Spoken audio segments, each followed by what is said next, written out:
இப்போ இருக்க சுச்சுவேஷன்ல கோல்டு எவ்வளவு இம்பார்ட்டன்ட்? கோல்டு தான் ரொம்ப ரொம்ப இம்பார்ட்டன்ட். ரொம்ப என்ன சொல்றது, ஏறிட்டே இருக்கு, சில டைம் இறங்கிட்டே இருக்கு. ரொம்ப ரொம்ப இம்பார்ட்டன்ட். இம்பார்ட்டன்ட் சொல்லிட்டு நீங்க எந்த கோல்டுமே வியர் பண்ணல? நம்ம குடும்பத்துக்கு இதெல்லாம் தேவையா கோபி? கோல்டு மேல இன்ட்ரெஸ்டே இல்ல. உங்களுக்கு இன்ட்ரெஸ்ட் இன்ட்ரெஸ்ட் சுத்தமா இல்ல. எதனால? அது என்ன சொல்றது, போடணுன்றதுக்காக போடக்கூடாது. பட் சில்வர் அந்த மாதிரி இன்ட்ரெஸ்ட், கோல்டு சுத்தமா இன்ட்ரெஸ்டே கிடையாது. Can I have my jewelries? நம்ம வந்து ஃபேஷனாக போடுவோம். அவங்க என்ன போட்டிருக்க அப்படின்னு சொல்லிட்டு இவ்வளோ குண்டுமணி தங்கமாச்சு காதில் போடணும் அப்படின்னு சொல்லிட்டு நம்ம பெருசாக போடுவோம். அவங்க இவ்வளோண்டா இருந்தாலும் எடுத்து போட வச்சிருவாங்க. அதனால போட்டு தான் ஆகணும், வேறு வழி இல்லை. ஆமாம், ரிலேஷன் அவங்க இப்போ ஏதாச்சும் பார்த்துட்டாங்கன்னா ஐயோ பிள்ளைக்கு என்னமோ அப்படின்னு நினச்சிட்டு தங்க கூட போகிறதுக்கு வசதி இல்லையாட்டிருக்கு அப்படின்னு நினச்சிப்பாங்க எங்களை. அதனால கொஞ்சம் போட்டுப்போம், அவ்வளோதான் அம்மாக்காக. இந்த கம்மல் ஒண்ணு தவிர இது எல்லாமே கவரிங். இப்ப போட்டுக்கிறது ஒண்ணுதான் மாமி தங்கம். கோல்டு வந்து எல்லாருக்குமே தேவைப்படுறது ஒரு விஷயம் தான். இப்போ சமுதாயத்தில் பார்த்தோம்னா, இப்போ என்கிட்ட ஒரு 10 பவுன் இருக்குது அப்படின்னா, நான் ஒரு ப்ராப்பர்ட்டி வாங்கணும், அந்த சமயத்தில் என்கிட்ட பணம் இல்லை அப்படின்னா, இந்த 10 பவுனை நான் வந்து ஒரு அடமானமோ இல்லை வித்துட்டேன் அப்படின்னா அந்த ப்ராப்பர்ட்டி வாங்குறதுக்கு உதவியாக இருக்கும். இதுவே எனக்கு ப்ராப்பர்ட்டி இருக்குது, பணம் இருக்குது, பட் என்கிட்ட ஜுவல் இருந்தது அப்படின்னா, நாளைக்கு அது என்னுடைய ஃபியூச்சர், என்னுடைய குழந்தைங்களுக்கோ இல்லை அவங்களோட குழந்தைங்களுக்கோ பேரம் பேத்திக்கோ இது என்னுடைய பாட்டியோட பூர்வீக சொத்து இந்த நகை அப்படின்னு சொல்லி அவங்களுக்கு கொடுக்கலாம். அப்போ வந்து இப்போ வந்து நம்மக்கிட்ட ஃபுல்லாக நம்மக்கிட்ட கவரிங் இருக்குது. இப்போ நம்மளே ஒரு நம்மளோட ஃபேமிலி மெம்பர்ஸ் கிட்ட ஒரு மேரேஜ் ஃபங்க்ஷனுக்கோ இல்லை ஒரு குழந்தை ஃபங்க்ஷனுக்கோ போகிறோம் அப்படின்னா ஃபுல்லாக கவரிங்கை போட்டுகிட்டே போனோம்னா யாரும் நம்மளை மதிக்க மாட்டாங்க. அதே ஒரு ஜுவல்ஸ் ஒரு 3 பவுன் செயின் கழுத்துல இருந்தது வச்சு, இது எப்போ வாங்கினேன்? எதனாலன்னா அது போடுறதுக்கு ஃபர்ஸ்ட் ரொம்ப பிடிக்கும். அதுக்கப்புறம் அதை வச்சு நிறைய சேவிங்ஸ். இப்போ கோல்டு ரேட் அதிகமாகிக்கிட்டே இருக்குது, அதை வாங்கி வச்சா நல்லது நம்மளுக்கு. இப்போ அது இருக்கிறதுனால நம்மளுக்கு அதை அடை வைக்கிறது அந்த மாதிரி நல்லா யூஸ் ஆகுது. அதுவும் இல்லாமல் அது போடுறது ரொம்ப பிடிக்கும். பசங்களுக்கு சேர்த்து வைக்கிறோம். அதே என்ன கேட்டீங்கன்னா, நான் வந்து அது ஒரு இன்வெஸ்ட்மெண்ட் தான் சொல்லுவேன். அவங்களோட ஆசை அதுக்கு வாங்கி கொடுக்கணும். கல்யாணம் பண்ணிட்டோம், அவங்களுக்கு என்ன தேவையோ பிடிக்குதோ அது பண்ணணுங்கிறது ஒரு மெயின் கோல்னு கூட சொல்லலாம். அதுக்கப்புறம் பார்த்தா நம்ம பேக் சைடு நம்ம யோசிச்சோன்னா அது வந்து நம்மளுக்கு ஒரு பாயிண்ட் ஆஃப் வியூல சேவிங்ஸ் தான். ஸோ அதனால அவங்களோட ஆசையும் சரி இது பண்ண மாதிரி இருக்கும். நம்மளோட ஃபியூச்சர் ஃபேமிலிக்கெல்லாம் அது ஒரு சேவிங்ஸாக கூட இருக்கலாம். ஸோ அதனால அது செகண்டரி ஆப்ஷனை வச்சுட்டு அவங்களோட ஆசையை நிறைவேற்றுறத ஃபர்ஸ்ட் ஆப்ஷனை வச்சுட்டு 2 கோல் அடிச்ச மாதிரி இருக்கும். கோல்டு ரொம்ப இம்பார்ட்டன்ட் ப்ரோ. ஏன்னா இப்போ பார்த்தீங்கன்னா நம்ம இப்போ கிராமே 9,000 இருக்கு. இன்னும் நமக்கு குழந்தை பிறக்க போற குழந்தைக்கெல்லாம் 50,000 60,000 அவ்வளோலாம் ஏறிட்டு போகலாம். ஏன்னா ரொம்ப இம்பார்ட்டன்ட்.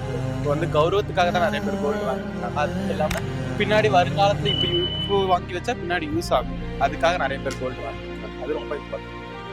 இப்போ ஒரு பிள்ளைங்க, இப்போ பெண் பிள்ளைங்க இருக்கிற வீட்டுல கண்டிப்பா கோல்டு இல்லாம அவங்களால வாழவே முடியாது.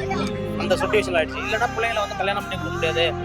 ஒரு நல்லது கெட்டதாகணும் கல்யாணம் பண்ணி கொடுக்கும்போது கண்டிப்பா நம்மளுக்கு அது வந்து கோல்டு இல்லாம அவங்களுக்கு அது பெரிய சுமையாவே மாறிடுது. அந்த மாதிரி இருக்கிறதுனால மற்றவங்க வந்து எப்படி பாக்குறாங்கன்னாக்கா, கோல்டை வந்து ஒரு பெருமையா பாக்குறவங்களும் இருக்கிறாங்க. அதனால கௌரவத்தை பாக்குறவங்களும் இருக்கிறாங்க. நான் இத்தனை சவரம் போட்டிருக்கேன் அப்படின்னு கௌரவத்துக்கு வாங்குறவங்க இருக்காங்க. பிள்ளைங்களுக்குன்னு சேர்த்து வைக்கணும், பெண் பிள்ளைங்க இருக்காங்க அப்படின்னு சேர்த்து வைக்கணும் இருக்காங்க. அதே மாதிரி ஒரு கௌரவம் தான். அந்த கௌரவத்துக்காக இப்போ கௌரவமே இல்லைனாலும் ஒரு சிலர் வந்து எப்படி பார்த்தீங்கன்னா வச்சுங்களேன், இப்போ நகை இருந்துச்சுன்னு வச்சுங்க, இப்போ ஒருத்தர்கிட்ட போய் கடன் கேட்க தேவையில்லை. கோல்டு லோன் பேங்க்ல எடுத்து வச்சுன்னா கம்மி வட்டியில ஒரு இன்ட்ரெஸ்ட்ல நம்மளுக்கு ஒரு அமௌண்ட் கிடைக்கும், வச்சுக்கலாம், எடுத்துக்கலாம். அந்த மாதிரி மைண்ட் செட்டிங்ல இருக்கிறவங்க இப்போதைக்கு காசு இருக்கும்போது கோல்டு எடுத்து வச்சுக்கலாம். அதுக்கு கொடுக்குற அந்த வேல்யூ தான் வந்து அது உயர்றதுடைய காரணமே இல்லைங்களா? நம்ம சாதாரணமான மக்கள்லாம் பார்த்தீங்கன்னாக்கா கோல்டு வாங்க முடியாதவங்க என்ன பண்ணுவாங்க, ரொம்ப கஷ்டப்பட்டு 1 கிராமாவது வாங்கி வைக்கலாம், அவங்களும் முயற்சி பண்ணிடுறாங்க. இப்போ அந்த காலத்துல எல்லாம் வந்துட்டு கோல்டு இல்லாம எங்கேயுமே வெளியவே போக மாட்டாங்க. நிறைய பேர் கோல்டே வியர் பண்றது இல்ல. அதுக்கு இதுக்கு என்ன டிஃபரன்ஸ்? அது இப்போ ட்ரெண்டே வேற. இப்போ சும்மா நார்மலா டிஷர்ட் போட்டு ஷார்ட்ஸ் போட்டா அது இப்போ ட்ரெண்ட் மாதிரி இருக்கு. ஸோ கோல்டுன்றது இந்த ஜெனரேஷனுக்கு எனக்கு தெரிஞ்சு தேவையில்லைன்னு நினைக்கிறேன். என்னடா அதெல்லாம் இவங்க சொன்ன மாதிரிதான். இப்போ இந்த ட்ரெண்ட்ல எல்லாம் கோல்டெல்லாம், அதாவது எங்க ஏஜ்ல எல்லாம் யாரும் அது பிடிக்காது, அவங்க இன்ட்ரெஸ்ட் இருக்காது. ஓகே, ஆமா. இப்போ எங்க வெளியே போனா கூட பேரண்ட்ஸ் கம்பல் பண்ணுவாங்களே, அவங்க சொல்லுவாங்க என்ன பண்றது. ஆனா எங்களுக்கு இன்ட்ரெஸ்ட் இருக்கணும்ல, அவங்க சொல்றாங்கன்றதுக்காக போட முடியாது. ஆனா ஃபியூச்சருக்கு யூஸ் பண்ணலாம். இம்பார்ட்டன்னா இப்போ நாங்கள் வந்து எங்கள் ஃப்யூச்சரில் வீட்டுக்கு அவங்க வீட்டுக்கு போகும்போது அவங்க கண்டிப்பாக வந்து உங்கள் வீட்டில் எவ்வளோ போட்டாங்க அப்படின்னு கேட்பாங்க. ஜஸ்ட்டு நாங்கள் அதுக்காச்சும் சேவ் பண்ணி வைக்கணும், அதனால் கோல்டு தேவைப்படும்.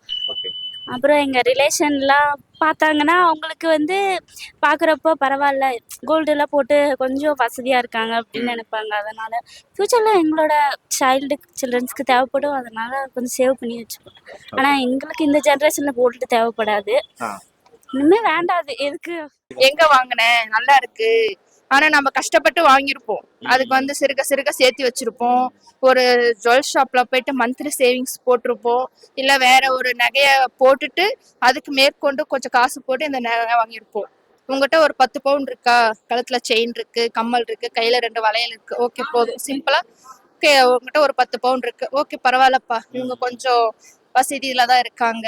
நம்ம கிட்ட எதுவுமே இல்ல, ஒரு கவரிங் போட்டுட்டு போனோம்னா இவங்கெல்லாம் எதுக்கு கூப்பிட்டாங்க, எதுக்கு இவங்கெல்லாம் வராங்க அப்படின்னு சொல்லிட்டு நம்மள மட்ட தட்டியே பேசுவாங்க. நம்ம முன்னாடி பேசலன்னா நம்ம பின்னாடி பேசுவாங்க. ஸோ அதை வந்து நம்ம அதை கொஞ்சம் அவாய்ட் பண்றதுக்கு இந்த ஜுவல்ஸ் முக்கியம் தான் தம்பி. அது செகண்டரி ஆப்ஷனை வச்சுட்டு அவங்களோட ஆசையை நிறைவேற்றுறத ஃபர்ஸ்ட் ஆப்ஷனை வச்சுட்டு 2 கோல் அடிச்ச மாதிரி இருக்கும். ஸோ அதனால அவங்க கேட்கறப்ப நோன்னு சொல்றதே கிடையாது. வாங்குறது டார்கெட்டாகவும் கொஞ்சம் வச்சுதான் லைஃப் லீட் பண்ணுவாங்க. உங்களுக்கு கோல்டு வியர் பண்ண பிடிக்கும்? இல்லை எனக்கு என்ன எதுவும் பிடிக்காதுங்க. நார்மல் பண்ணி ஃப்ரீயா தான் இருக்கும், எதுவுமே போட மாட்டேன்.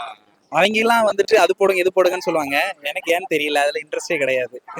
ஸோ கோல்டு வாங்குறது வந்துட்டு அவங்களுக்காக தான் வாங்க வேண்டியிருக்கு தவிர, அவங்களோட ஹாப்பினஸ் தான் வாங்க வேண்டியிருக்கே தவிர எனக்கு போடணுங்கிறது இன்ட்ரெஸ்ட் கிடையாது. ஆக்சுவலா நானும் இப்போ மேரேஜுக்கு அப்புறம் தான் கோல்டு எல்லாம் கொஞ்சம் கொஞ்சம் போடுறேன், இல்லைன்னா அது எதுவுமே போட்டது கிடையாது. ஆனா இப்போ வந்து ஒரு ஜுவல் கடைக்கு போறீங்க, ஒரு ரிங்கோ இல்ல ஏதோ ஒரு வாங்கறதுக்கு போறீங்க, அங்க வந்து அக்கா ஆசைப்பட்டு ஒரு பெரிய நகை கேட்கும் போது உங்களோட சாக்ரிஃபைஸ் எப்படி இருக்கும்? அவங்க எப்படி சொல்றது, அவங்க ஆசைப்பட்டாங்கிறப்ப வந்துட்டு வாங்கி கொடுக்கணும் அப்படின்னு தான் ஒரு தோணும். ஏன்னா வந்துட்டு அது ரொம்ப காஸ்ட்லியா இருந்தா கூட அவங்க சரி நம்மளை நம்பி வந்துட்டாங்க, ஸோ அவங்கள ஹாப்பியா வச்சுக்கிறது தான் ஒரு ப்ரையாரிட்டிங்கிறப்போ இமிடியேட்டா வாங்கலனா கூட வந்துட்டு கொஞ்சம் டைம் எடுத்தாது எப்படியாவது வாங்கி கொடுத்துடணும் அப்படிங்கிறது, வாங்கி கொடுக்குறதா ஃபர்ஸ்ட் டார்கெட்டா இருக்கும். வாங்கி கொடுத்து ஹாப்பியா பார்த்துக்கிறதா, ஏன்னா அவங்களோட ஹாப்பினஸே அதுவாக தான் இருக்குங்கிறத அது ப்ரிஃபரன்ஸ் எடுத்து பண்றது தான். ஆஸ் அ மென்னா உங்களுக்கு கோல்டு பிடிக்குமா? எனக்கு கோல்டுனா கோல்டு பிடிக்காது, எனக்கு சில்வர் தான் பிடிக்கும், கோல்டு பிடிக்காது. பட் ஆனால் நமக்கு நம்ம கூட பிறந்தவங்க அக்கா தங்கச்சி இருப்பாங்க, அம்மா அப்பா இருப்பாங்க, அம்மா இருப்பாங்க, நம்ம ஒய்ஃப் இருப்பாங்க, அவங்களுக்காக நம்ம சேர்த்து வைக்க, அவங்களுக்காக நம்ம வாங்கி அழகு பார்த்தா இன்னும் நல்லா இருக்கும். அதனால கோல்டு பிடிக்கும். அதனால என்ன ஆகுது, ஒரு சில அந்த கோல்டோட திருட்டு வேலைகளும் நிறைய நடக்குது. கண்டிப்பா அதனுடைய வேல்யூல அதிகரிக்க அதனோட விளைவுகளும் வேற மாதிரி மாறிடுது. இப்ப கோல்டு இருக்கிற வீட்டுல வந்து கோல்டு இல்லாதவங்க வீட்டுல என்ன பண்றான், சரி இங்க ஒரு கோல்டு தானே இருக்குது, ஒரு 10 பவுன் இருக்கு, திருடிட்டு வர்றது கூட ஒரு வாய்ப்புன்னு அவன் மைண்ட் செட்டிங் மாறுது. கண்டிப்பா. ஏன்னா அதுக்கு அந்த அளவுக்கு வேல்யூ கொடுக்குறாங்க. அந்த வேல்யூ கொடுக்கறதுனால அதனுடைய வேல்யூனால நல்லதும் இருக்குது, அதனால கோல்டுனால கெட்டதும் இருக்குது. அதனால மக்கள் வந்து நம்மளுக்கு தேவையானதை மட்டும் எடுத்துக்கின்னு நம்மளுக்கு என்ன எவ்வளவு வேணுமோ, நம்மளுக்கு என்ன செய்ய முடியுமோ அப்படின்றத மட்டும் செஞ்சுட்டு போனாங்கன்னா பிரச்சனை இல்லை. அதனால கோல்டுடைய வேல்யூ அதனுடைய விளைவும் ரெண்டுமே ஈக்குவலா தான் இருக்குது பார்க்க போனா.